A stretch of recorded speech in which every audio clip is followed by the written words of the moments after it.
అందరికీ నమస్కారం. నా పేరు పద్మావతి. మీరంతా నన్ను ఎంతగానో సపోర్ట్ చేస్తున్నందుకు మీకు నా కృతజ్ఞతలు. మీ అందరి కోసం ఇప్పుడు ఒక చక్కని ప్రశ్నతో వచ్చాను. ఈరోజు ప్రశ్న అడగబోయే ముందు నేను అడిగిన ప్రశ్నకు సమాధానం వినండి ఫ్రెండ్స్.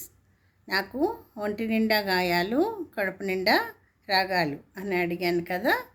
అయితే నేను ఎవరిని? నాకు ఒంటి నిండా గాయాలు, కడుపు నిండా రాగాలు, అయితే నేను ఎవరిని అని అడిగాను కదా. దానికి ఆన్సర్ ఏంటంటే పిల్లనగ్రోవి. అదే మురళి అని కూడా అంటారు. పిల్లనగ్రోవి లేక మురళి, వేణువు ఇలా పిలుస్తారు ఫ్రెండ్స్. అయితే ఈరోజు మరో ప్రశ్న వినండి ఫ్రెండ్స్. నాకు అడుగులు ఉన్నాయి కానీ కాళ్ళు లేవు. నాకు అడుగులైతే ఉన్నాయి కానీ కాళ్ళు లేవు.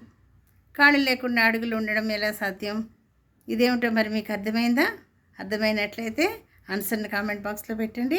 అర్థం కాకపోయినట్లయితే రేపటి వరకు ఆన్సర్ కోసం ఎదురు చూడాల్సిందే ఫ్రెండ్స్.